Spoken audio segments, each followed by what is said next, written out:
Salut à toutes et salut à tous. Nouvelle petite vidéo, on va se faire une petite sortie aujourd'hui. C'est une vidéo que je voulais faire, hein, je vous ai dit que j'en ferais.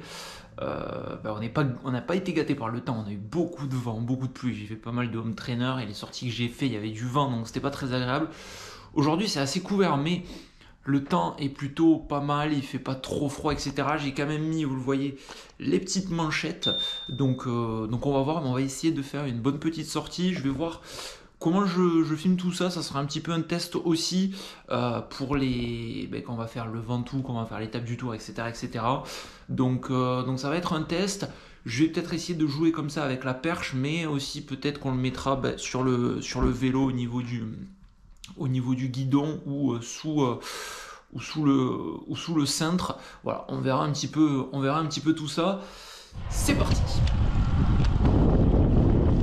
Bon, on est sorti des routes un peu où il y avait un peu de monde. Bon, après par contre je sais pas si vous allez bien m'entendre les gars, parce qu'il y a quand même pas mal de vent.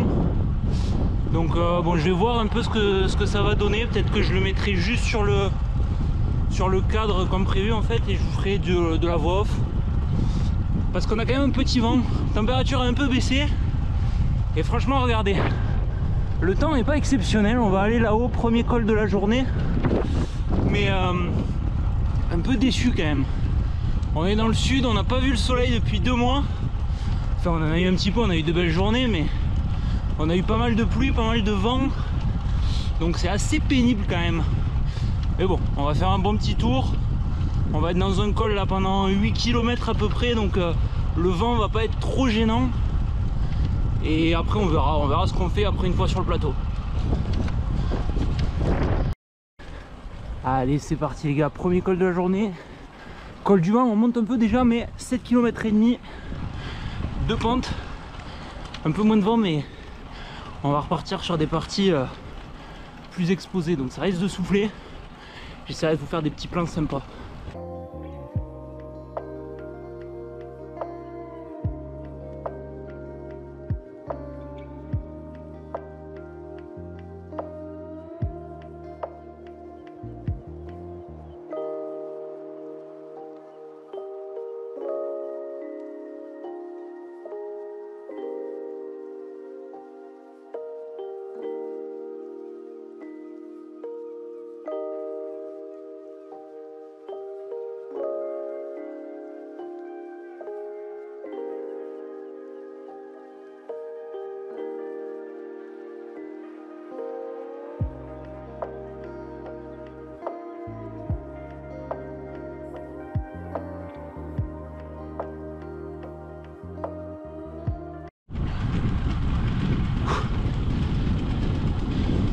Presque à la moitié du col.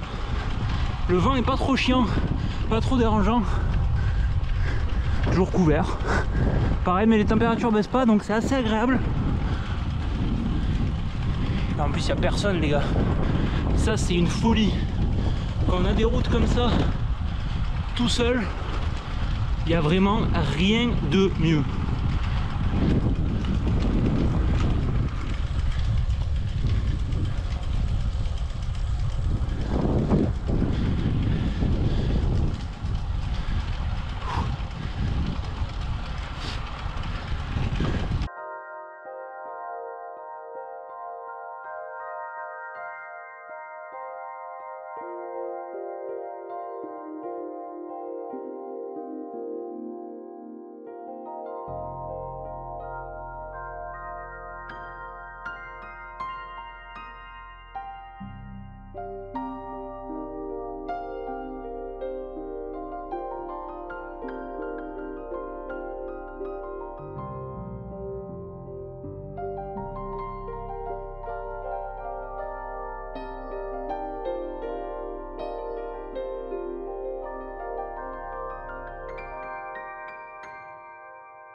Allez, encore 2 km le sommet.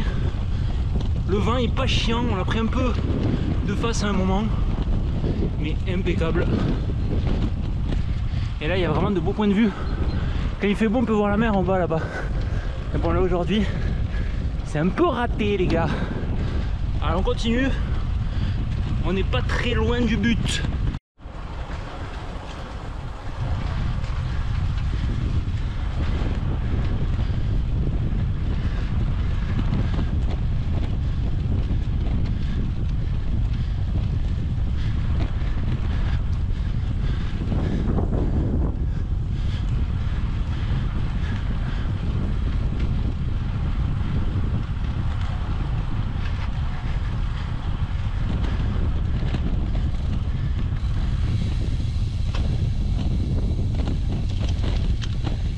Nous voilà au sommet. 1 heure à peu près. Et 20 km. Premier col. On a un gros plateau en fait après. Au sommet de ce col du vent. Et là on voit pas trop mais on surplombe vraiment toute la vallée en fait de l'Hérault. C'est assez sympa. Et là on est sur un bon petit plateau. On va aller chercher une descente vers l'Odève. Je pense que je vais mettre la caméra au niveau du guidon. Ça donnera peut-être des meilleurs plans au niveau de la descente. Et je vais voir ce que je fais pour la suite. J'espère en tout cas que c'était bien cadré. J'ai essayé d'en faire quelques-uns. C'est assez chaud en fait avec la perche quand on est dans un col parce que j'ai pas non plus envie de faire de très mauvais temps. Même si bon c'est un entraînement mais ça permet de se tester aussi sur un col comme ça. C'est un vrai col, il est régulier. Les pourcentages sont réguliers donc c'est assez sympa. Voilà, ça fout les boules de faire un mauvais temps.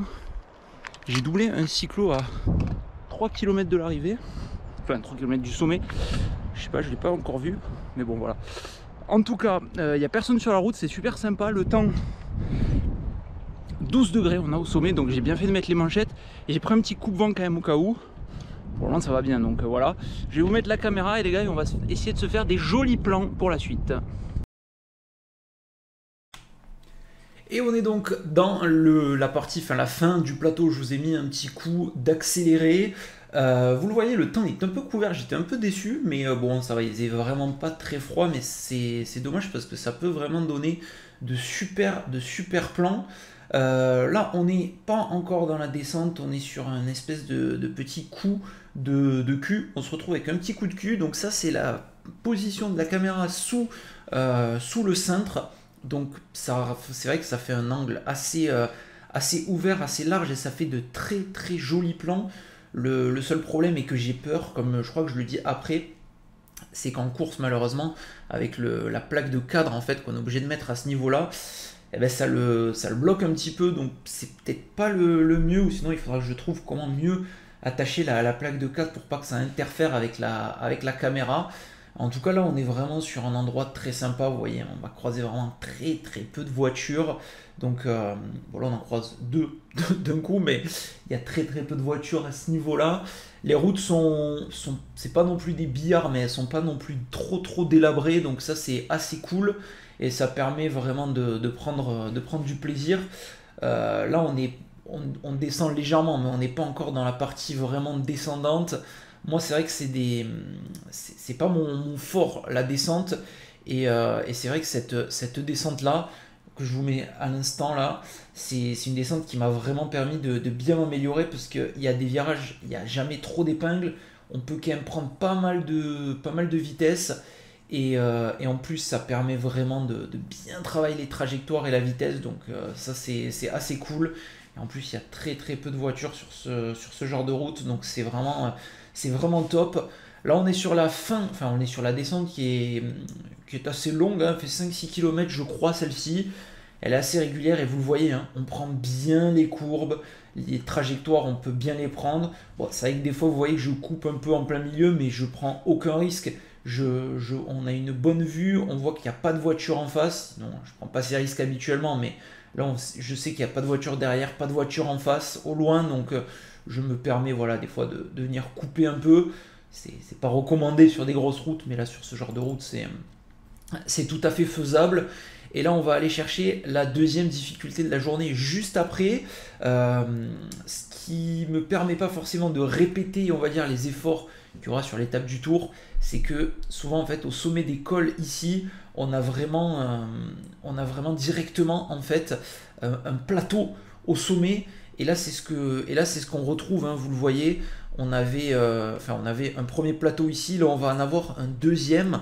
Et donc, on est dans le deuxième col de la journée, le col du Perthus, qui est un peu plus long que le premier col du jour, mais avec des pourcentages un peu plus roulants sur celui-ci, même si c'est assez irrégulier, parce que le départ, vous le voyez là, on est dans l'Odev, hein, on est à la sortie vraiment de l'Odev, on monte quand même pas mal, donc ça rajoute quand même de la difficulté, mais voilà, c'est des parties moi que j'aime beaucoup. Là aussi c'est une toute petite route, il y a quelques voitures mais vraiment pas plus, c'est des routes on va dire un peu de montagne, moyenne montagne, donc c'est pas un axe hyper fréquenté. Par contre de l'autre côté, de l'autre versant, col de la Baraque, là c'est beaucoup plus fréquenté, mais bon c'est pas non plus une autoroute, donc c'est vraiment assez sympa. Et je pense que c'est un bon entraînement ce genre de choses. Faire des cols comme ça, de toute façon, il faut manger du dénivelé. Moi, c'est quelque chose que j'aime bien. C'est pas forcément en rapport avec mon physique, parce que je suis assez grand, assez élancé, mais c'est quelque chose que j'adore. Et franchement, ces cols-là, moi, c'est vraiment ce que j'aime beaucoup. Sortie là en solo, ça change aussi. D'habitude, on roule à plusieurs, mais voilà, là, j'étais en solo pour celle-ci. Le col donc qui part assez tranquille, enfin assez tranquille non, plutôt assez difficilement avec des bons pourcentages. On a un peu comme un replat au début, mais la route est assez régulière et en plus c'est un col où il y a très très peu de virages. On est quasiment sur une route qui vient longer vraiment la montagne et c'est tout au bout là-bas hein, qu'on doit aller. Donc on a vraiment l'objectif en point de mire. C'est peut-être pas le genre de col que je préfère. Quand on voit l'objectif comme ça, en fait, des fois on a l'impression de ne pas avancer quand il n'y a pas de virage. Moi j'aime bien quand on a des fois des épingles, des virages, on a vraiment l'impression d'avancer. Ça donne des petits objectifs en fait de voir les virages de l'épingle, etc. Là c'est pas forcément l'objectif, on voit tout au fond là-bas et on a l'impression que c'est interminable. Je crois que j'ai mis une quarantaine de minutes pour monter ce col. 11 km je crois à peu près il fait. Si on prend vraiment de la partie qui va jusqu'au sommet, même si le dernier kilomètre 500 est assez roulant, autour des 3-4%, ça fait un peu baisser forcément la moyenne du col, mais sinon c'est assez régulier, on est aux alentours des 5-6, c'est pas non plus un énorme col, mais c'est un beau col, et en plus voilà, la route très peu fréquentée, le bitume est pas si mal, franchement le bitume est pas si mal. C'est pas un goudron tout neuf et billard, mais ça permet quand même de se régaler. Et vous le voyez, le rythme est pas trop mal dans cette ascension, avec l'objectif là-bas, tout au bout, qui est assez intéressant. Et ça, c'est encore un espèce de petit plateau, en fait, quand on est au bout, avec des faux plats montants et faux plats descendants, avant d'aller chercher les descentes. On n'a pas des cols ici, malheureusement, où on vient directement basculer. En tout cas, vous le voyez, on continue de progresser. Avec le soleil, ça peut donner vraiment de superbes plans. Là, on le voit, c'est assez couvert, mais avec le soleil, vraiment, ça nous donne vraiment de super plans. En plus, on a une superbe vue là sur la gauche, sur toute la partie un peu dans la vallée. Et c'est assez joli. En plus, là, les arbres sont un peu appauvris, mais dès que ça va commencer à refleurir, etc. Ça va vraiment être des paysages magnifiques parce que c'est assez vert dans ce coin-là, avec pas mal d'arbres, on le voit. Donc ça peut donner vraiment de la densité et c'est assez intéressant. Là, on est sur la fin du col, hein, on est vraiment sur la dernière partie. On va chercher ce virage-là, en fait. Au bout, il y a une épingle et après l'épingle, on est sur le dernier kilomètre 500, comme je vous l'ai dit, où là, on retrouve vraiment des passages beaucoup plus tranquilles pour terminer ce col. C'est le dernier vrai col de la journée, 2 cols pour cette sortie. Et voilà, et le final, c'était plus du casse-pattes qu'autre chose. Je vous laisse avec ma réaction à chaud pour le débrief de ce col.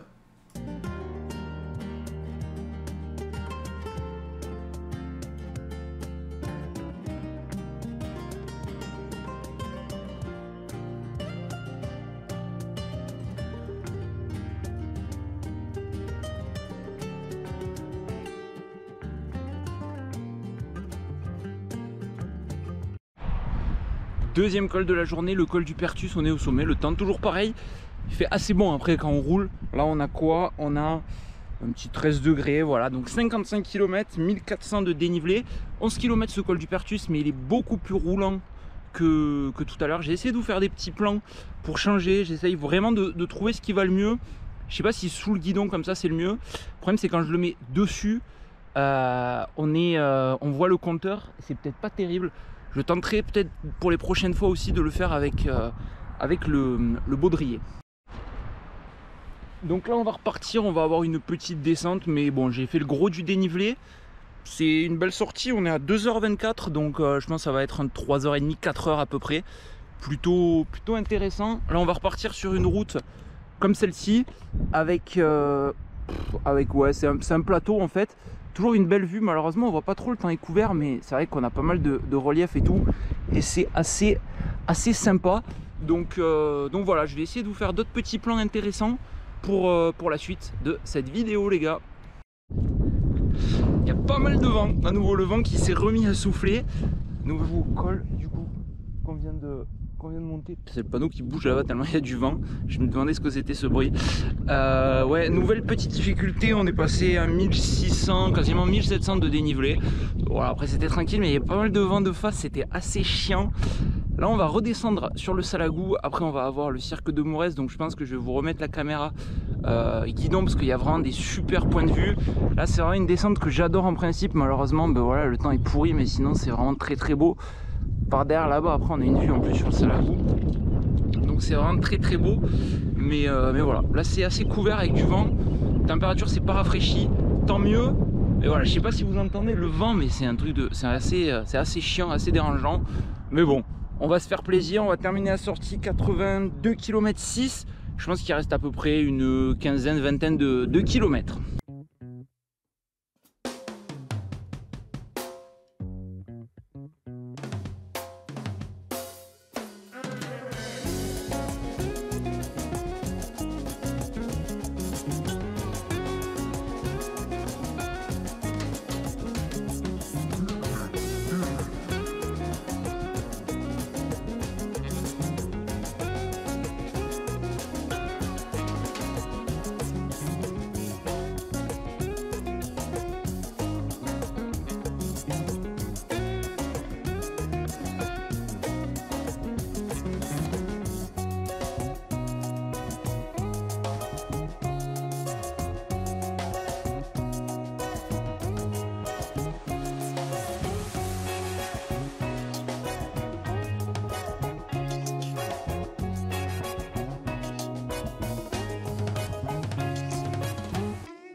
à l'avant, enfin la plaque. Sortie terminée, 4 heures, 103 km, 1008, un peu plus de dénivelé, 2 beaux cols quand même, le Pertus, le col du vent, donc intéressant.